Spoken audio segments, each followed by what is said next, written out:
Saya pikir mungkin ini lebih disebabkan oleh sentimen di bursa global yang masih relatif negatif ya.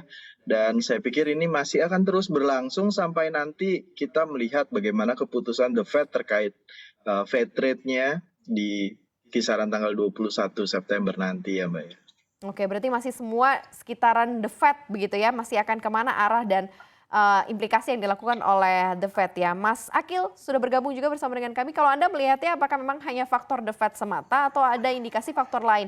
Penguatan kondisi yang kita harapkan ada penguatan menuju ke level psikologis 7.200. Domestik sendiri seperti apa?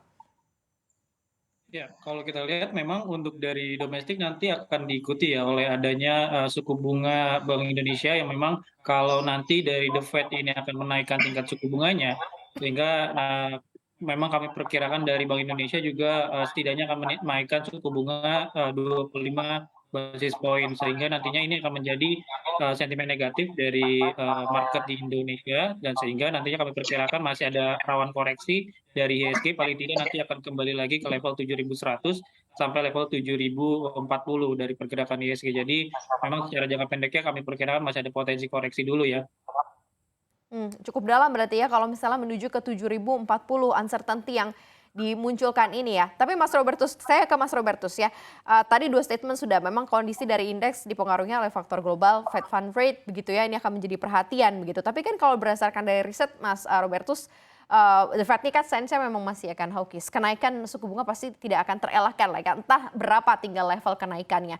Nah ini kalau kita coba ambil kondisi dan situasional dari dua kondisi ini begitu ya, kenaikan dari The Fed dan keputusan dari Bank Indonesia begitu, apakah ahead the curve ataukah tidak, nanti kombinasi yang akan cukup stabil tidak terlalu menguncang pasar nih, yang akan seperti apa yang diharapkan, karena kan semua sudah rata-rata sih sebenarnya sudah terprice ini ya, sudah diduga Mas Robertus. Ya, kita lihat bahwa kenaikan suku bunga The Fed memang tidak terelakkan, namun kalau kita lihat ekspektasi pasar lebih agresif dibanding bulan-bulan berikutnya, sebelumnya maaf.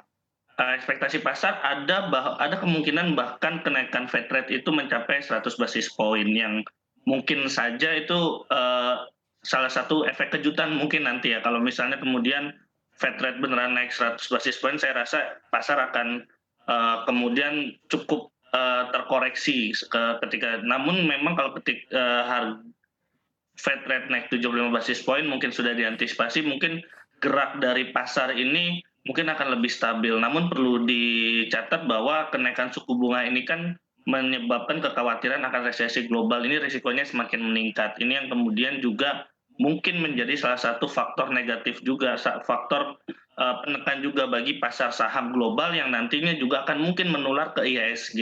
Ini yang perlu diwaspadai juga oleh investor.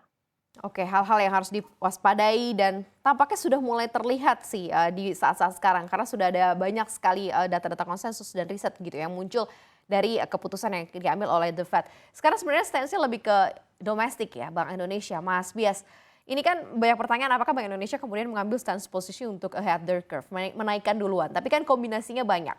Menaikkan lebih dulu langsung dengan nominal yang sama, misal langsung naikin 50 sampai 100 basis point, atau menaikkan beberapa komponen lain, misalnya suku bunga juga, GWM juga begitu ya, suku bunga lending facility juga naik secara kompak begitu. Jadi yang disebut ahead the curve-nya seperti itu. Anda melihatnya ke yang mana kira-kira versi yang akan diambil oleh Bank Indonesia, stance-nya seperti apa?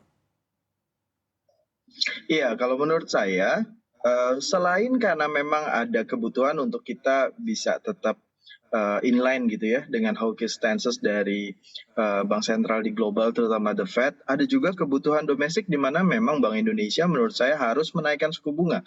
Karena memang akan ada rilis data inflasi yang terjadi di bulan September akan lebih tinggi. Karena memang kita tahu ada kenaikan harga Pertalite gitu ya. Dan kalau menurut saya Bank Indonesia akan melakukannya secara holistik gitu ya. Bukan cuma suku bunga acuannya aja, tapi juga GWM dan yang lainnya. Tapi mungkin besarannya tidak akan terlalu mengejutkan market menurut saya. Mungkin 25 basis point adalah asumsi dasar yang menurut saya cukup acceptable untuk market.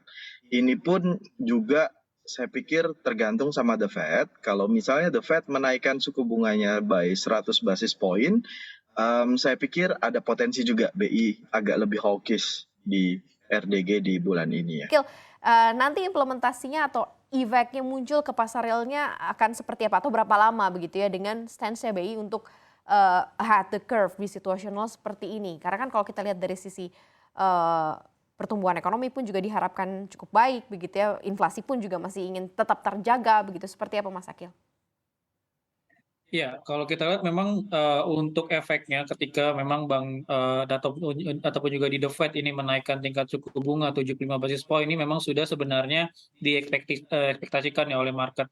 Sehingga kami melihat efeknya pun juga memang akan cenderung negatif walaupun tidak begitu signifikan. Namun kalau kita melihat dari isu yang beredar, ada potensi juga untuk The Fed menaikkan sampai dengan 100 basis point. Ini memang menjadi sentimen yang negatif, bahkan akan menjadi shock terapi ya daripada market di Indonesia sendiri. Sehingga nantinya kepada Bank Indonesia ini juga kemungkinan besarnya peluangnya untuk meningkatkan tingkat suku bunga juga semakin besar.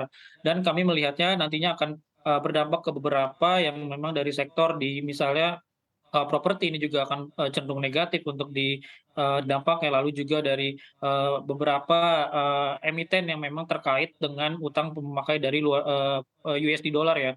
Karena memang dari rupiahnya semakin melemah, hampir mencapai di level 15.000, ini juga akan menjadi sentimen negatif ketika Bank Indonesia tetap mempertahankan tingkat suku bunga. Lalu kita lihat juga rupiah semakin melemah begitu, bahkan sempat hampir yang menembus ke level 15.000, sehingga nanti akan berdampak ke emiten-emiten yang memang punya utang yang berbasisnya dari dolar seperti itu.